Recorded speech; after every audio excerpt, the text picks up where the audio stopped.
Om Swastiastu. Halo pemirsa, apa kabar Anda hari ini? Semoga selalu dalam keadaan sehat. Ya, senang sekali saya Made Sugandana Karang kembali hadir dalam talk show Merah Putih Bali Era Baru.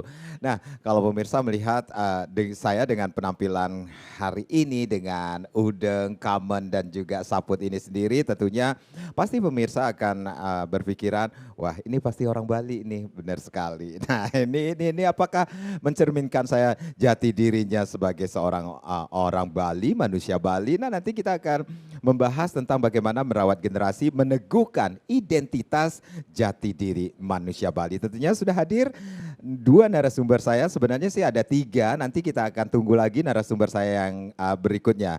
Baik, saya akan sapa dulu. Yang pertama ada Made Marlau Bandem, beliau adalah seorang penggagas pendiri Arsip Bali 1928 dan juga seorang pemburu. Nah, pemburu apa? Beliau adalah pemburu arsip budaya Bali. Om Swastiastu, Made Marlau. Apa kabarnya?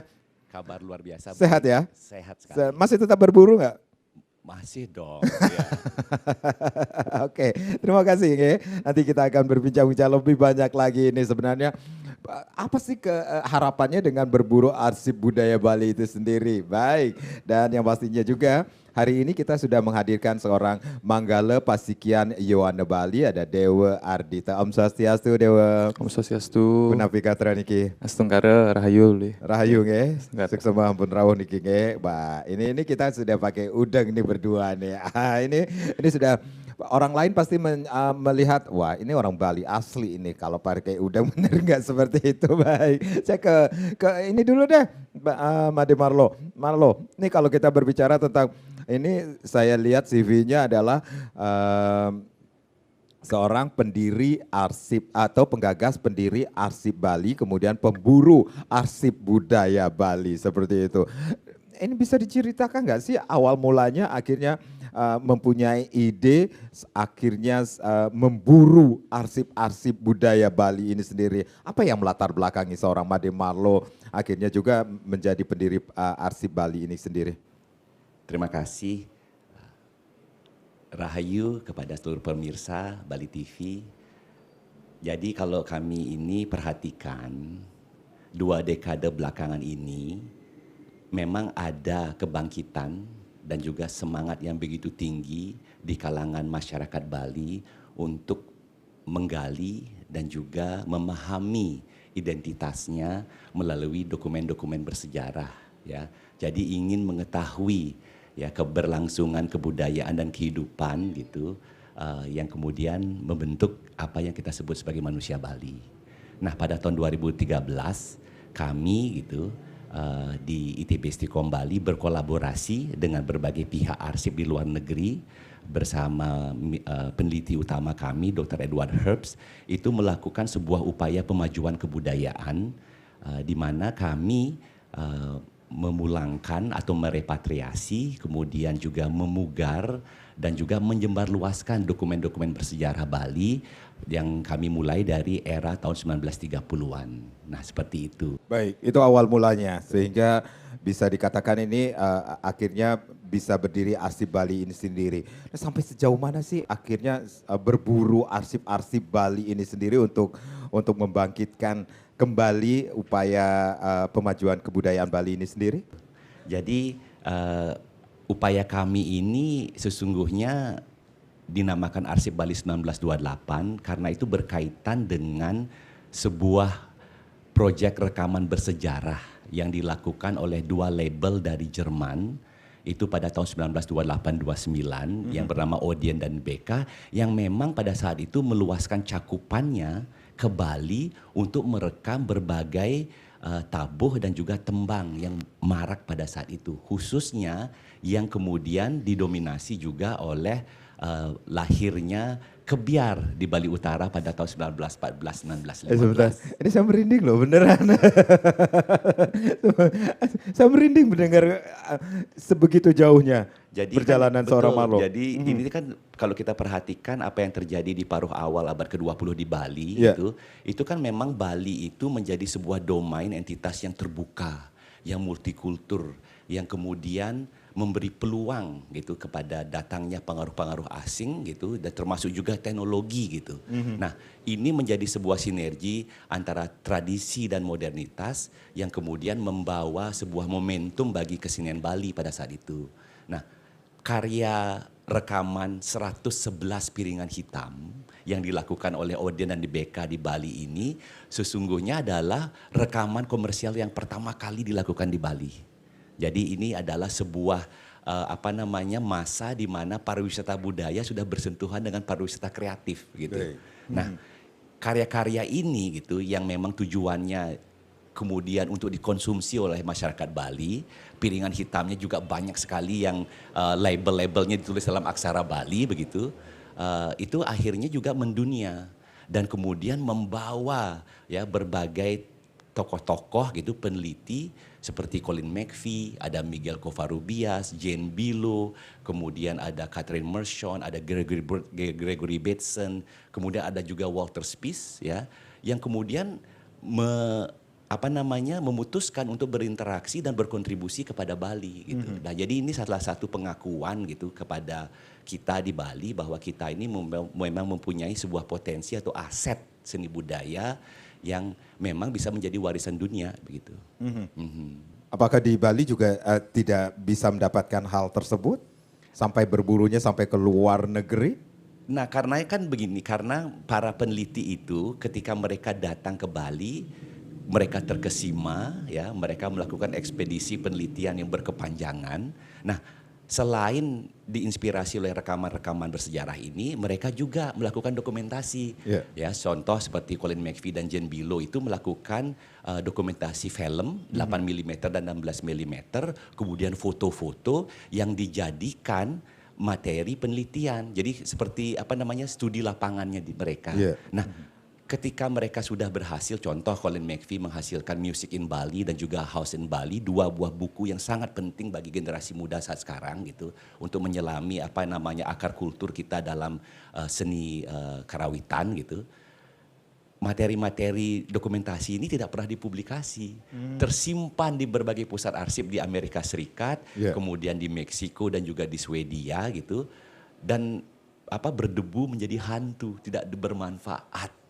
Nah, ini gitu yang mendorong kami gitu ya berkolaborasi dengan berbagai pihak dengan dukungan begitu banyak seniman dan budayawan Bali gitu bersikukuh gitu bahwa kita harus gitu meyakinkan pihak arsip ini bahwa materi-materi ini penting, apalagi gitu pada perjalanan tahun 2013 sampai 2017 itu ketika kami mulai itu di Indonesia telah dilahirkan sebuah undang-undang penting, Undang-Undang Nomor 5 tahun 2017 tentang Undang-Undang Pemajuan Kebudayaan, dan kami bersyukur sekali bahwa Bapak Gubernur kita di Bali saat sekarang Bapak Wayan Koster pada saat itu adalah anggota Komisi 10 gitu yang juga bertanggung jawab atas lahirnya Undang-Undang Pemajuan Kebudayaan yang menjadi dasar ya bagi individu, komunitas, lembaga untuk turut gitu melestarikan, membina, memanfaatkan segala dokumen-dokumen yang berkaitan dengan seni budaya kita gitu. Jadi ini penting sekali gitu. Baik, ini kalau kita berbicara flashback lagi ini sendiri, negara paling jauh yang pernah didatangi oleh seorang Marlo untuk mencari kemudian berburu hal-hal yang untuk melihat kembali ini masa lalu Bali. Nah, jadi kan kita ini bersyukur bahwa kita ini sekarang hidup dalam era digital. Betul. Jadi ketika dunia lagi tak berbatas gitu ya. Jadi arus globalisasi ini dengan teknologi memungkinkan kita untuk tak perlu datang lagi secara fisik ke pusat arsip tersebut gitu. Nah, kalau kita bicara mengenai lokasi-lokasi di mana dokumen-dokumen ini kami temukan gitu, ya tentunya dari seluruh dunia, tapi mayoritas ada di Amerika, kemudian ada di Meksiko. Di Meksiko itu adalah koleksinya Miguel Covarrubias yang juga tahun 30-34 ada di Bali bersama istrinya Rosa Covarrubias, dan kemudian ada dari Swedia. Baik. Itu dia. Jadi cukup banyak juga ya? Cukup banyak yang gitu. tersimpan di luar negeri. Sangat hal-hal banyak. yang berbau Bali ini sendiri ini kalau khususnya kita dalam bicara mengenai seperti itu. Kalau kita bicara mengenai arsip dan dokumentasi, Pak De, kita belum menyentuh Belanda, iya kan? Yang Belanda yang memang apa namanya menjadi apa namanya yang Ini Belanda bisa jadikan barometer juga untuk mencari arsip-arsip kita yang betul sekali, maaf terutama dibawa lari dalam tanda kutip seperti itu. bisa jadi gitu. Oke. Jadi karena kan kita ini berbicara materi-materi yang berkaitan dengan kesenian dan kebudayaan. Iya. Tetapi belum kita bicara mengenai materi-materi yang terkait dengan perjuangan rakyat Bali. Oke. Ya kan? Contoh misalnya saya yakini gitu bahwa dan kami sudah temukan dan sudah petakan gitu. Di Belanda itu begitu banyak koleksi dokumen bersejarah terkait dengan Puputan Badung 1906, Puputan Klungkung 1908. Iya. Nah, ini kan satu periode yang kemudian ya mesti kita upayakan gitu.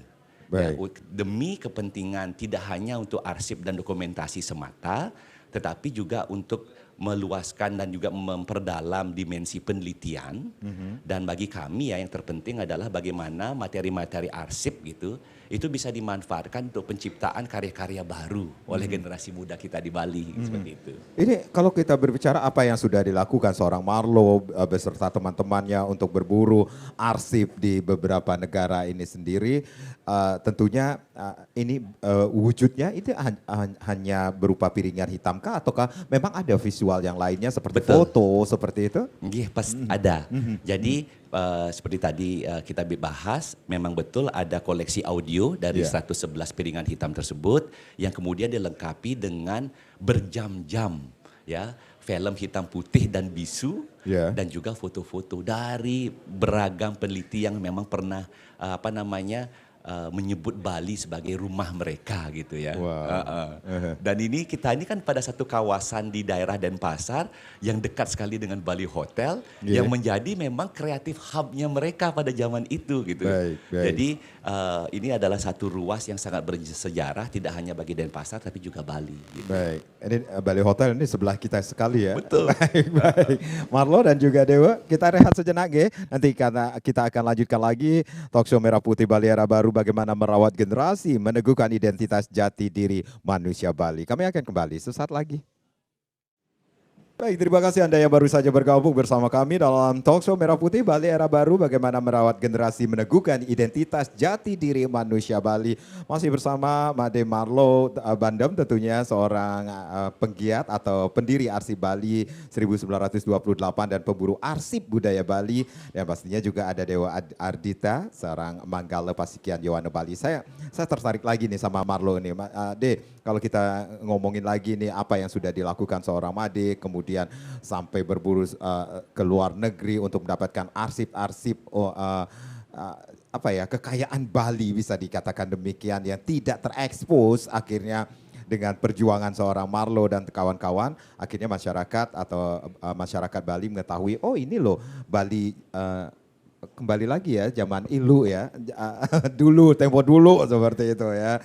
Nah ini sebenarnya ada apa ya harapan dari seorang Marlo dan teman-teman akhirnya mempublikasikan apa yang didapatkan kemudian di-sharingkan kepada masyarakat Bali ini sendiri. Jadi kita ini dalam upaya pemajuan kebudayaan ini memang mengedepankan sebuah kolaborasi ya, usaha partisipatif dari seluruh lapisan masyarakat karena kami meyakini bahwa dokumen-dokumen ini bisa menjadi sebuah catatan penting ya dalam kesejarahan kita untuk mengurai identitas manusia Bali ya. Kalau dalam pentas lokal tentunya kita berbicara mengenai bagaimana kita merawat generasi muda ini adalah merawat kehidupan ya, merawat nilai-nilai gitu yang memang bersumber pada agama Hindu, kemudian seni dan budaya dan juga adat istiadatnya. Nah, kemudian kalau kita berbicara dalam konteks Bali yang nasional gitu ya, bahwa Bali ini juga adalah domain berseminya multikulturisme, kemudian juga kebinekaan dan pastinya nasionalisme. Yang terpenting gitu bagi kita di zaman sekarang dengan perkembangan teknologi informasi dan komunikasi adalah bagaimana gitu dengan segala catatan sejarah ini kita bisa menatap ke depan menjadikan generasi muda yang fasih gitu dalam bidang sains, ilmu pengetahuan, teknologi, seni budaya, kewirausahaan dan juga kepedulian terhadap alam lingkungan gitu ya. Dan ini akan menjadi modal dan potensi yang sangat besar bagi mengglobalnya kebudayaan Bali. Ambil contoh gamelan gitu ya. Gamelan yang secara pasti gitu perkembangannya, gamelan sendiri adalah sebuah teknologi atau peradabannya begitu unggul gitu, dan secara kekaryaan dengan kehadiran komponis-komponis muda sudah tidak hanya lagi membicarakan pelestarian tapi pengembangan, pembaharuan yang membawa gamelan Bali ini menjadi legasi dunia, menjadi satu hal yang universal dan kontemporer seperti itu. Baik, nah kalau kita ngomongin generasi muda, kita sudah menghadirkan seorang Manggala Pasikian Yoano Bali niki, ada Dewa Ardita. Dewa Ardita kita mengetahui juga bahwa Gubernur Bali atau pemerintah Provinsi Bali pun sudah mengeluarkan peraturan daerah nomor 4 tahun 2019 tentang desa adat niki sendiri. Salah satunya adalah Pasikian atau lembaga adat, salah satunya adalah Pasikian Yoane Desa Adat niki sendiri. Nah, ini kegiatannya berkisar kepemudaan tentunya. Seperti apa niki kegiatan dari Yoane Desa Adat niki sendiri atau Pasikian Yoane Desa Adat niki sendiri? Terima kasih, Pak Di. Om Swastiastu, Semoga Sami. Kalau kita di Pasikian Yoano Bali, tentu kita terbentuk karena adanya perda tersebut. Perda yang tadi disampaikan, Perda nomor 4 tahun 2019. Nah, kita di Pasikian Yoano Bali adalah organisasi kepemudaan di Bali, di mana yang mencakup seluruh komponen pemuda. Nah, dari tingkat banjar, desa, kecamatan, kabupaten. Program kita yaitu untuk menjaga atau melestarikan, meneruskan tongkat estafet pelestarian adat, seni dan budaya Bali. Program yang sudah kita laksanakan, yang pertama adalah pembentukan Yoano di tingkat kecamatan dan kabupaten. Ini sudah terbentuk dan sudah dilantik pada tanggal 16 September 2021. Nah, setelah pembentukan itu, kita di Pasikian Yoano Bali saat ini sedang dalam proses pembentukan Yoano di tingkat desa adat sebagai upaya pelestarian adat, seni dan budaya di tingkat desa adat. Nah, apa sih Yoano? Apakah sama dengan seketruna? Kan itu pertanyaannya yang ada banyak di masyarakat. Yoano ini adalah berbeda dengan seketruna. Kalau seketruna di tingkat banjar, dia menggunakan status sosial sebagai keanggotaan. Yeah. Misalkan ketika dia sudah menikah, dia akan sudah tidak termasuk seketruna lagi. Baik. Tapi di Yoano kita menggunakan umur, usia. Jadi sama halnya kalau di kedinasan, sama halnya dengan Karang Taruna. Ya. Usianya berapa Usianya untuk masuk dari Yoana? Dari 18 sampai 40. Oke, saya masih termasuk Yoana juga ya. Masih. masih termasuk senior Yoana. Iya. Oke, kemudian apa yang sudah dilakukan oleh para Yowana ini sendiri, khususnya dari Pasikian Yoano Bali ini sendiri untuk mengajakkan, bisa dikatakan juga untuk di Pasikian ini sendiri? Nah, kita di Pasikian Yoano Bali tentu dalam hal ini dalam membuat program-program mengikuti atau menjalankan juga perda-perda yang sudah diluncurkan oleh Gubernur Bali kita. Salah satunya yaitu perda atau pergub yang terkait dengan timbunan sampah plastik. Kita di Yoano bergerak untuk timbunan sampah plastik, yaitu mengurangi sampah plastik sekali pakai. Kita melakukan kegiatan di beberapa pura, para resik, karena konsep kita adalah Trihita Karana, di Pelemahan, Parayangan, dan Pawongan. Ini yang menjadi konsep kita. Nah, kita sudah bergerak di Yoano di berbagai kabupaten untuk melakukan kegiatan bersih sampah plastik. Itu yang pertama. Dan juga kita melakukan kegiatan penukaran sampah plastik dengan beras. Ini merupakan upaya-upaya kita dalam pelestarian lingkungan. Nah, di sini sudah termasuk juga menjaga pelemahan kita. Ketika pelemahan kita sudah dijaga, maka akan muncul hubungan harmonis dengan sesama manusia. Begitu juga dengan hubungan kita dengan Tuhan kita sendiri. Selain itu, kita juga memiliki tim kesenian yang memang ngaturang ayah di pura-pura, kayangan jagat. Setiap puja wali kita turun ngaturang ayah bersama Yowana untuk mengaturkan sembah bakti kita sebagai bentuk kita menjaga keharmonisan dengan Tuhan, yaitu parahyangan. Itu yang kita jalankan. Nah, untuk di Pawongan, di organisasi kita di provinsi, sebagai konseptor, kita membuat sebuah program yang sudah terlaksana bulan lalu di Buleleng, yaitu Palpimdat, pelatihan kepemimpinan adat Bali.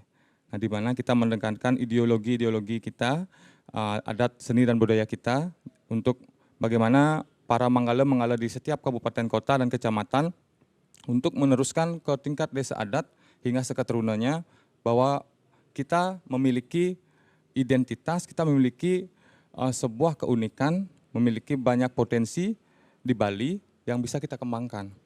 Tidak hanya dari segi seni, tidak ada segi budaya, tapi banyak warisan-warisan kita yang memang banyak anak muda kita yang belum tahu. Nah, di sana kita memberikan materi-materi di bidang adat, seni, dan budaya. Di samping itu juga kita mengenal jati diri anak muda, di mana kalau ketika anak muda Bali mengenal Bali, maka dia akan mencintai Bali. Yeah. Ketika dia sudah mencintai Bali, maka dia akan menjaga Bali. Itu yang ingin kita tekankan kepada para Yohana di setiap kabupaten kota, sehingga para Yohana ini menjaga adat, seni, dan budaya Bali. Berarti banyak hal yang sudah dilakukan oleh para Yohana ini sendiri, walaupun ini bisa dibilang nih umurnya baru sangat muda sekali dengan terbitnya peraturan daerah nomor 4 tahun 2019 ini sendiri. Dewa? Ya, kalau bilang sangat banyak ya lumayan.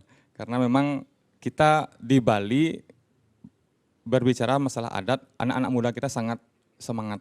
Beda halnya dengan organisasi Karang Taruna. Feel-nya itu dapat, Pak. Feel. Baik. Apa yang menjadi fokus kegiatan dari Pasikian Yohana Provinsi Bali ini sendiri? Apa yang menjadi kekhawatiran terhadap budaya Bali ini sendiri? Ya, kekhawatiran kami di mana di masa sekarang ini adalah masa globalisasi, di mana teknologi sudah mulai masuk dan pengaruh-pengaruh luar juga sudah mulai masuk. Di mana kita ketahui Bali yang ramah dengan wisatawan, yang ramah dengan budaya-budaya baru masuk untuk mengembangkan Bali. Nah, di mana kita tidak boleh kehilangan jati diri kita karena adanya peradaban-peradaban baru, di mana generasi muda Bali harus bisa menjaga apa yang merupakan jati diri mereka, jati diri orang Bali. Baik, jati diri orang Bali menurut seorang Dewa itu seperti apa sih? Baik, jadi jati diri orang Bali itu adalah orang Bali yang memang bangga menjadi orang Bali. Dia tahu Bali. Apa sih Bali? Oh, saya loh orang Bali, saya bangga jadi orang Bali, saya memiliki banyak kelebihan menjadi orang Bali. Dan kita, dan saya sendiri sangat tidak setuju kalau kita dibilang negara tertinggal oleh negara-negara lain. Karena apa? Karena kita seringkali menjadikan mereka patokan. Karena mereka pencipta modernisasi. Baik. Mereka kita jadikan patokan, secara otomatis kita dikatakan negara tertinggal atau daerah yang tertinggal. Saya sangat tidak setuju. Coba kita balik prinsip itu, kitalah yang menjadi patokan mereka. Mereka tidak punya budaya seperti kita, mereka tidak punya tarian seperti kita, mereka tidak punya tradisi seperti kita. Kitalah yang lebih dari mereka. Kita memiliki jati diri yang memang mereka tidak miliki. Gitu. Orang-orang di luar sana tidak miliki. Baik, itu yang dinamakan budaya Bali sendiri ya, identitas jati diri manusia. Kalau kita berbicara mengenai busana yang seperti yang Dewa kenakan ini sendiri, pasti orang lain sudah mengatakan, wah ini identitasnya orang Bali seperti itu. Padahal banyak juga yang memakai identitas kita dengan busana kita, padahal bukan orang Bali seperti itu ya. Iya. Baik, Dewa dan Marlo, nanti kita akan lanjutkan lagi. Pemirsa jangan kemana-mana, Talk Show Merah Putih Bali Era Baru akan kembali, tapi tentunya setelah yang berikut ini. Baik, merawat generasi, meneguhkan identitas jati diri manusia Bali masih menjadi topik kita di Talk Show Merah Putih Bali Era Baru. Masih bersama Marlo atau Made Marlo Bandem dan juga ada Dewa Ardita ini sendiri. Made Marlo, saya panggil Marlo aja kali ya. Oke, Marlo, kalau kita berbicara tentang apa yang sudah dilakukan oleh pemerintah Provinsi Bali dengan program prioritasnya yang mencakup 5 bidang, termasuk juga bidang yang keempat adalah adat, agama, tradisi, seni, dan budaya. Dan apa yang sudah dilakukan oleh seorang Marlo dengan pendiri sebagai pendiri Arsip Bali ini sendiri, mengumpulkan arsip-arsip Bali sampai ke Duronegara, bisa dikatakan demikian. Ini adakah hubungannya dengan identitas jati diri manusia Bali yang sejak ternyata kita punya loh, leluhur kita atau generasi awal kita juga sudah melestarikan apa yang kita sebut dengan kebudayaan Bali. Ya. Jadi kalau kita lihat ke belakang gitu, kalau kita berbicara mengenai identitas atau jati diri manusia Bali, memang selalu lekat dengan kebudayaannya, kan begitu. Dan aspek-aspek kebudayaan yang begitu luas itu, ya itu menjadi tercermin dalam kehidupan kita sehari-hari di Bali. Ada yang menarik di Bali ini bahwa Bali ini gitu, dia sebagai sebuah pulau yang unik, yang khas gitu. Itu mempunyai alam pemikiran manusianya yang sangat terbuka. Dia multikultur gitu, dia bisa fleksibel, dia bisa memberi peluang kehadiran pengaruh-pengaruh asing, namun di saat yang bersamaan manusia Bali ini juga ya dengan cerdas gitu, bisa memilah dan memilih mana yang baik untuk Bali. Nah, selama kita bertumpu pada sisi estetika gitu, kalau kita bicara bahwa manusia Bali itu adalah manusia yang siwam, yang selalu berpikiran jernih, yang satyam, yang selalu berupaya berlaku benar gitu. Hal yang terpenting adalah bagaimana kedua hal tersebut bisa diramu dan disampaikan secara indah. Nah, paham estetika ini yang sebenarnya membawa Bali mendunia. Karena siapapun yang datang ke Bali selama mereka memikirkan, kemudian mengenal seperti yang dikatakan Pak Dewo tadi, juga mencintai, berkontribusi kepada Bali ya untuk kepentingan artistik dan estetik ini diterima gitu. Tetapi bila mana upaya-upaya pengaruh asing itu datang kemudian untuk menjajah ya, kemudian untuk memanfaatkan dan mengeksploitasi Bali sudah banyak gitu. Peristiwa-peristiwa, kemudian perjuangan-perjuangan di mana masyarakat Bali lebih baik puputan, lebih baik mati daripada tunduk ya dan kemudian menyerah kepada pengaruh-pengaruh yang menjajah ini. Nah, jati diri inilah yang kemudian bisa menjadi pegangan bagi kita semua di Bali gitu. Karena Bali ini sekarang memang menjadi destinasi yang luar biasa, tidak hanya bagi pariwisata budaya tapi juga pariwisata kreatif. Tahun 2022 ini Ubud ya dinominasi dan terpilih sebagai kota terbaik dunia gitu. Nah, ini kan menandakan bahwa Bali ini memang menawarkan banyak hal ya. Bali ini bisa menjadi obat atau usada bagi banyak orang. Baik, berbicara tentang identitas jati diri manusia Bali sendiri saat di era kekinian ini sendiri, seorang Marlo melihatnya seperti apa nih? Apa namanya, dengan kemampuan dan kefasihan gitu generasi muda kita ya dalam konteks dunia yang tak berbatas gitu ya, yang tak pernah tidur ini gitu ya. Saya melihat bahwa kita gitu mampu sesungguhnya gitu menghasilkan konten-konten yang memengaruhi dunia gitu ya. Nah, apalagi sekarang kita yakini bahwa kita punya DNA gitu ya sebagai seorang kreator yang sekarang mendapatkan platform yang lebih luas gitu. Mari kita manfaatkan gitu perkembangan teknologi informasi dan komunikasi, terutama media sosial, untuk hal-hal yang positif yang kemudian bisa mengembangkan dan juga menduniakan apa yang kita bahas dari tadi mengenai keunggulan dan kecemerlangan manusia Bali seperti itu ya. Jadi terpenting itu adalah bagaimana kita mengupayakan gitu bahwa kita tetap terbuka gitu. Tanpa mesti tercerabut dari akar.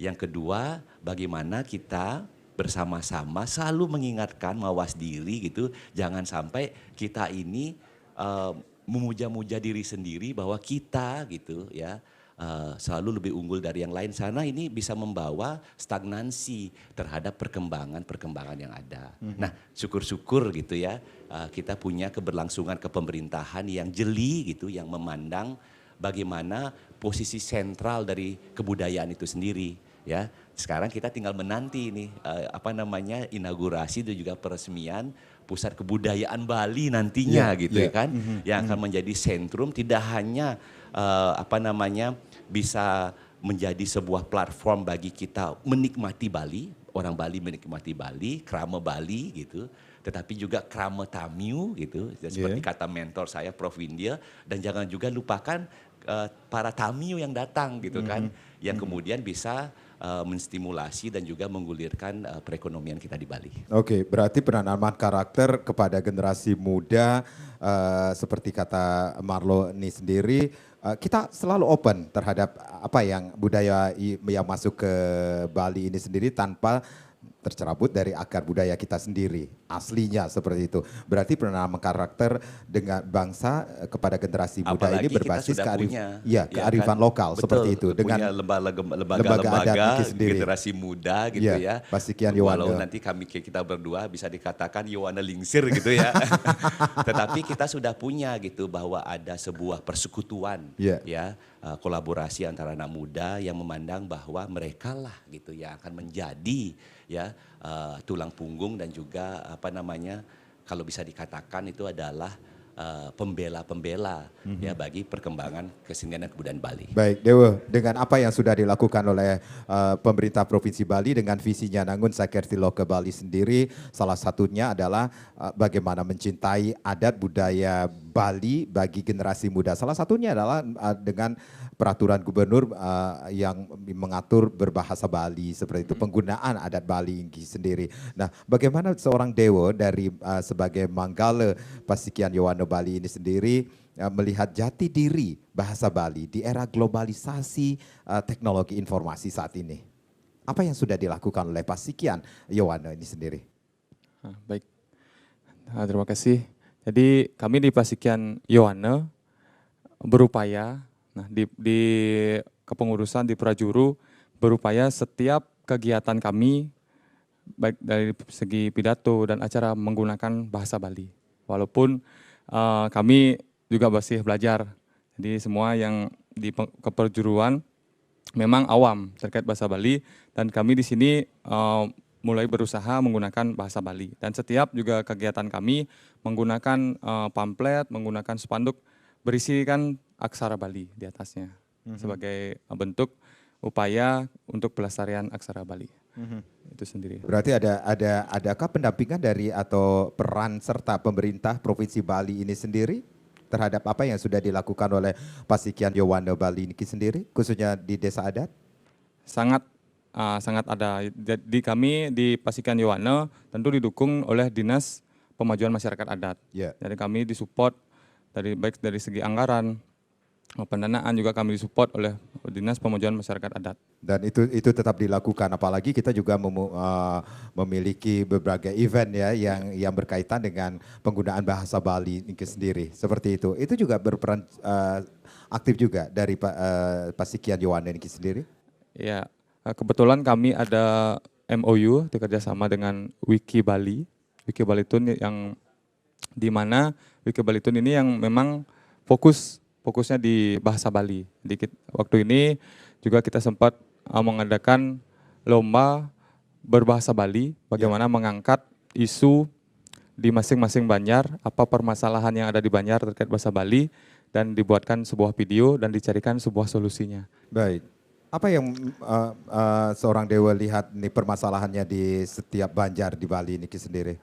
Nah, karena kita waktu ini fokusnya di kepemudaan, Ya. lombanya, jadi mengangkat isu-isu terkait kepemudaan di Bali, Seketruna, itu memang banyak yang ketika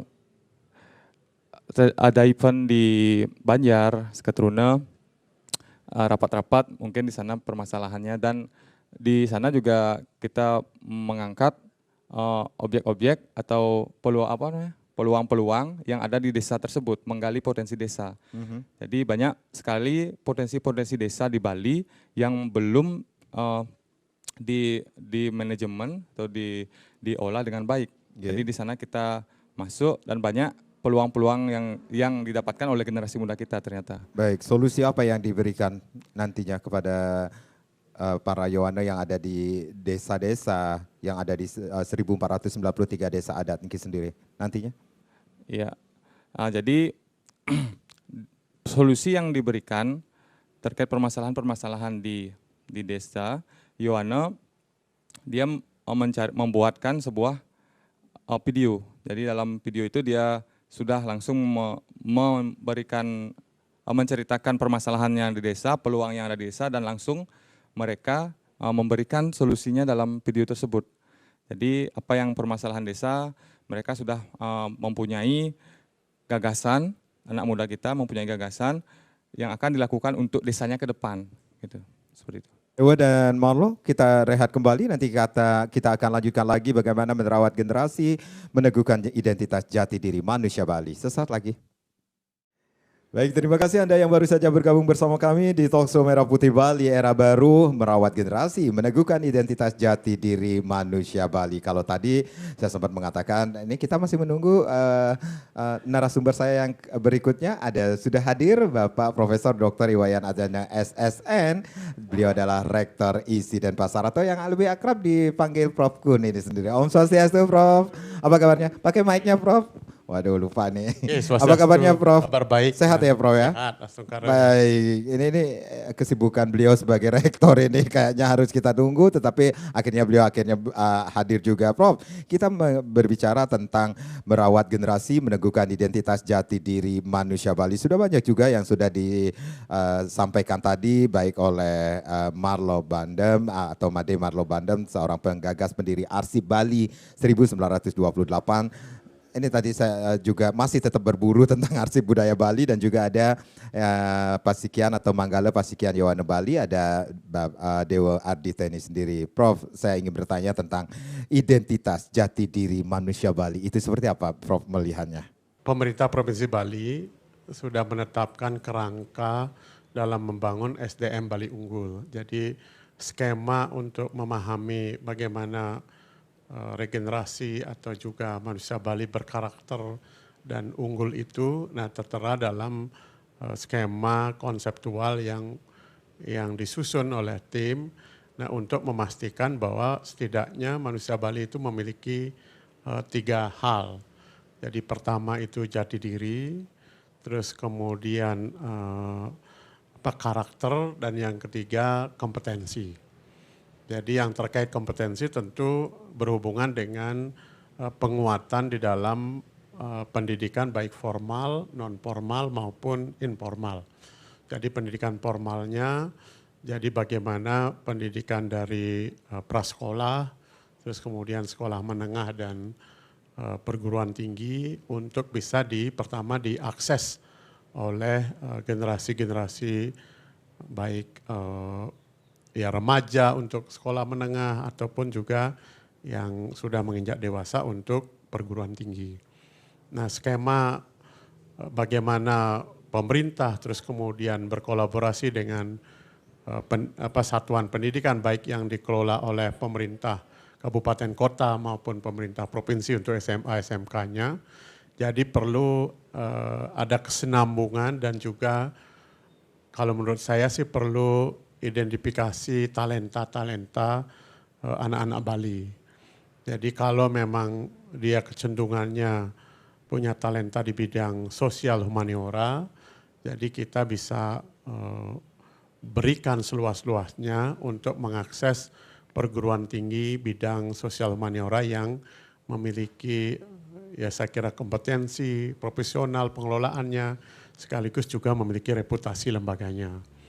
Nah kami Institut Seni Indonesia Denpasar sudah mulai mengembangkan cakupan untuk peningkatan kompetensi, jadi tidak saja kasanah penguatan dan pemajuan seni tradisi, tetapi juga sudah memasuki sebuah proses untuk mengadopsi media-media baru. Jadi kami membuka prodi desain animasi dan juga desain produk, termasuk magister pendidikan seni. Jadi dengan cakupan yang semakin meluas dan kita ketahui bersama bahwa dunia hari ini adalah dunia yang penuh dengan pembaharuan dan juga adaptasi dengan media-media baru. Nah sehingga industri kreatif menjadi hal yang saya kira di dalam ekonomi kreatif Bali juga menjadi arus utama. Karena kita tahu di mana-mana Bapak Gubernur, Pak Dr. Wayan Koster menyatakan bahwa kita tidak sama potensi sumber daya, baik itu mineral dan lain-lain sebagaimana provinsi-provinsi di Kalimantan atau Sumatera. Yang kita miliki adalah kekuatan manusia dengan jati diri, karakter dan kompetensinya. Nah, dan juga kita memiliki kekuatan kebudayaan, baik itu adat, tradisi, seni budaya maupun juga kearifan lokal kita yang tidak saja sebagai sumber tata nilai, tetapi dia juga bisa dihilirisasi sebagai sumber kesejahteraan. Jadi karya-karya kreatif baik itu yang media baru yang sudah digagas melalui digital PES itu, jadi akan bertemu dengan kreasi-kreasi yang sudah memiliki sejarah yang panjang, baik seni maupun juga saya kira industri kreatif seperti desain atau mode atau busana atau juga wastra dan juga etik kita di dalam kehidupan harmonis di dalam cakupan desa adat. Jadi dengan kekuatan desa adat untuk bisa memastikan semua harmoni di dalam hidupnya, tetapi di sisi lain maju dengan melihat kompetensi dan karakter yang dimiliki regenerasi Bali ini gitu. Nah, sehingga desa adat juga bisa memungkinkan untuk memberi wadah, memberi ruang adanya saya kira aktualisasi kreativitas bagi generasi mudanya. Saya kira itu ya. Baik, berarti ada 3 hal yang ditekankan dalam SDM generasi Bali unggul dalam visi pemerintah Provinsi Bali, Nanggun Satkerti Loka Bali ini sendiri, yaitu jati diri, berkarakter dan kompetensi. Itu yang harus kita tekankan juga nih Prof ya. Nah Prof, ini kan sesuai dengan topik kita adalah merawat generasi meneguhkan identitas jati diri manusia Bali. Nah bagaimana seharusnya kita sebagai manusia Bali ini sendiri merawatnya untuk memberikan atau meneguhkan identitas kita sebagai jati diri manusia Bali seutuhnya, Prof? Pertanyaan yang bagus saya kira. Jadi kalau kompetensi mungkin sesuatu yang bersifat universal ya. Jadi cakap di dalam matematika bagi ya orang Bali atau manusia Bali dengan yang hidup di daerah lain patokannya sama. Standar nilai dan kecakapannya sama. Nah yang membedakan memang jati diri yang arahnya pada penguatan atau orientasi budaya, jadi dia memiliki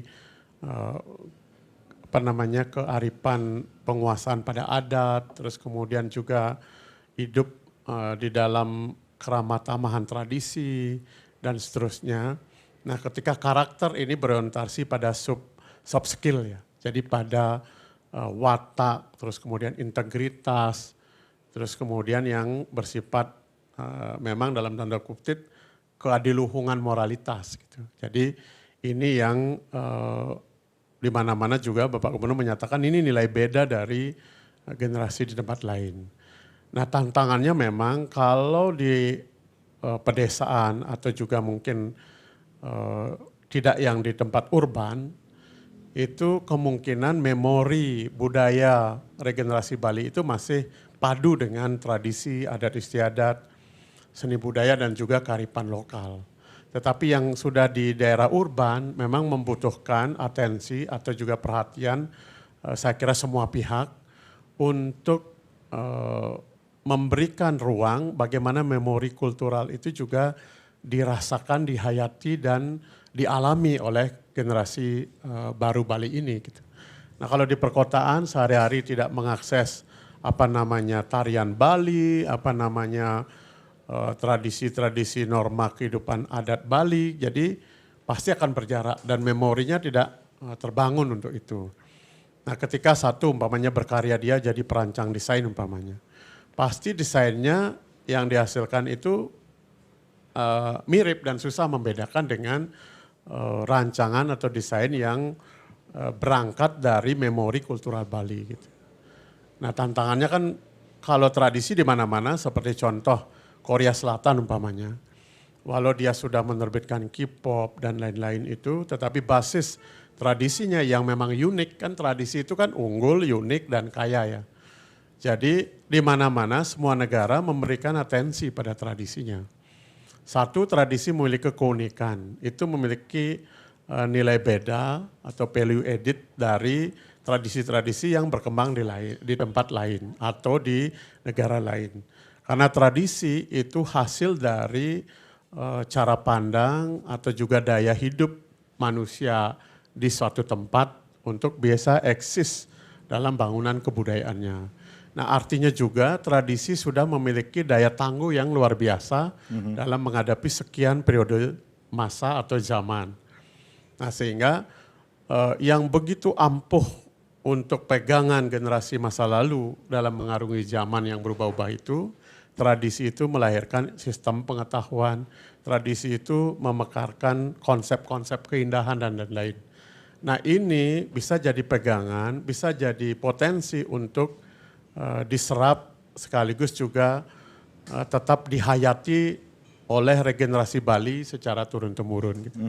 Di samping dia memang harus tetap kita berikan untuk menjadi manusia yang bebas, manusia yang merdeka, manusia yang selalu adaptif dengan perkembangan zaman. Tetapi memori kultural yang berangkat dari tradisi, adat istiadat, seni budaya lokalnya dan juga kearifan lokalnya harus tetap hadir berimbang di dalam tubuhnya. Gitu.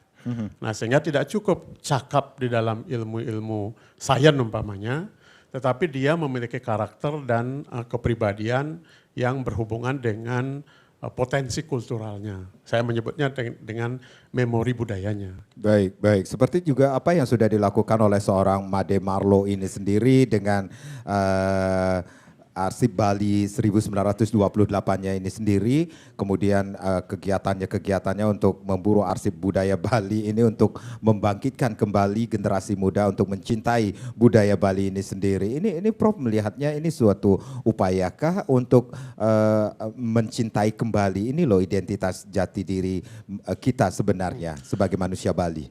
Iya, persis ya. Jadi apa yang dilakukan sahabat kita Marlo Bandem, jadi ini bagian dari kerja bagaimana membangun memori kultural bagi generasi Bali.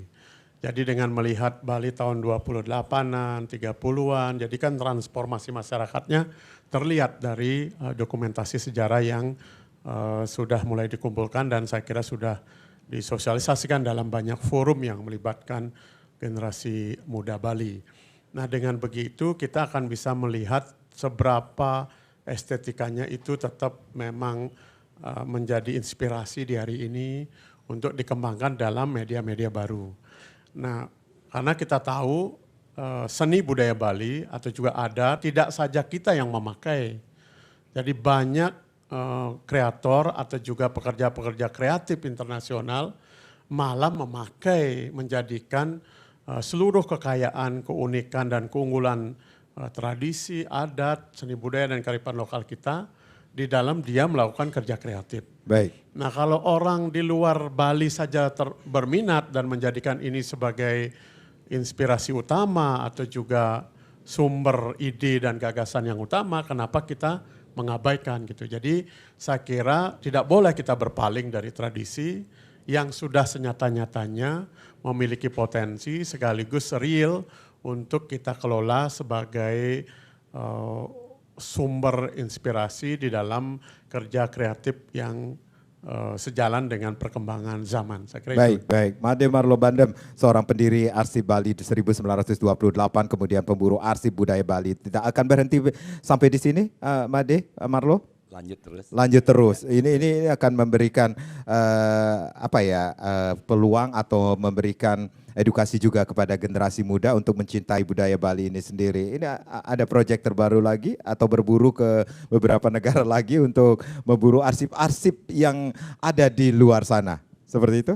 Tentu, jadi kembali lagi pada apa yang disampaikan oleh Prof. Kun bahwa kita sebagai generasi muda ini memang menjadi bagian penting ya, pilar dari upaya-upaya mendukung Undang-Undang Pemajuan Kebudayaan, ya, yang kemudian diformulasi juga gitu oleh Bapak Dr. Wayan Koster ketika beliau menjadi anggota Komisi 10 gitu. Nah, berkaitan dengan upaya-upaya pemajuan kebudayaan ini tentu ada kolaborasi ya yang kita akan terus bina dan terus kita kuatkan. Karena apa? Karena dengan proyek Arsip Bali 1928 ini telah membuktikan gitu bahwa kita di Bali, terutama generasi mudanya peduli ya, dan kemudian mau menyelami akar budayanya atau yang disebut tadi oleh Pak Prof. Kun adalah memori budaya yang menjadi landasan gitu, tidak hanya bagi penelitian tapi kembali lagi pada penciptaan karya-karya baru. Baik. Nah, sekarang ini gitu, karena keberhasilan kita di Bali ya, ini bukan keberhasilan kami semata, tapi ini keberhasilan entitas Bali gitu, yang kemudian mampu ya memanfaatkan, membina, melestarikan dan melindungi aset-aset kulturalnya ini, menjadikan sebuah diskursus yang penting dalam dunia arsip dan dokumentasi ya. Jadi periode 1930-an ini sudah kembali ke Bali, kemudian ramai dibicarakan capaian-capaiannya, kemudian banyak yang tadi kita bicarakan, seni pertunjukan, nanti seni rupanya juga mesti diceritakan gitu, dan itu mendorong gitu kepercayaan yang lebih tinggi dari arsip-arsip di luar untuk memberikan akses ya yang lebih luas terhadap koleksi-koleksi baru.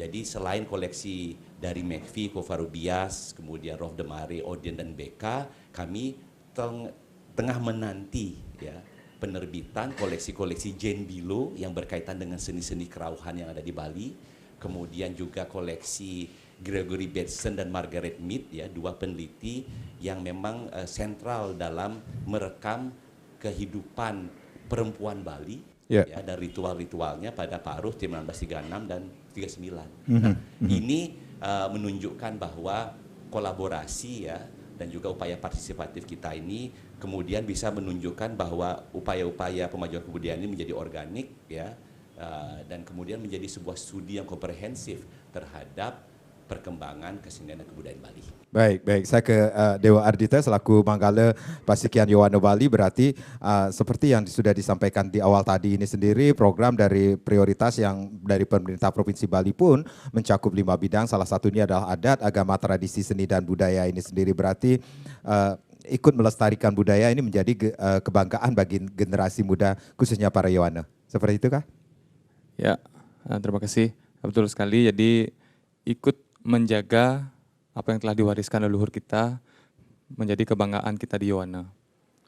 Untuk itu kita sebagai Yowana menjadi tongkat estafet pewaris meneruskan apa yang sudah diwariskan leluhur kita. Ini harus kita jaga bersama. Mari Yowana seluruh Bali kita bersama-sama menjaga adat, seni dan budaya Bali. Sesuai dengan tagline kita, ajak nangun adat seni lan budaya. Ajak nangun adat seni lan budaya. Seni lan budaya. Pak Prof, ini apa harapan seorang profesor ini sendiri tentang apa yang sudah dilakukan oleh seorang Marlo, kemudian ada Pasikian Yowana Bali ini sendiri akhirnya bisa meneguhkan identitas jati diri manusia Bali ini sendiri, sehingga kita harus merawat ini dari sejak sekarang juga sampai ke depannya. Ke depan itu adalah regenerasi yang memiliki keutuhan, tidak saja kompetensi, tetapi dia juga memiliki jati diri, karakter atau integritas. Nah, sehingga tidak saja pembeda dengan regenerasi daerah lain, tetapi dia memang unggul karena selalu mengikuti perkembangan zaman, dia juga adaptif terhadap kreasi-kreasi yang memang otentik, yang terilhami oleh seluruh keunikan, keunggulan dan kekayaan tradisi, seni budaya, adat istiadat, dan juga kearifan lokal Bali. Saya kira itu ya. Baik, terima kasih Prof. Pak Made Muarlo Bandem, dan yang pastinya ada Dewa Adita yang pastinya kita bangga sebagai orang Bali, sehingga dengan memperkuat tatanan nilai dan lestarikan adat dan budaya Bali, kita mengukuhkan, meneguhkan identitas jati diri manusia Bali seutuhnya. Saya Made Sekedar Karang, terima kasih, sampai jumpa. Om Santi Santi Santi Om.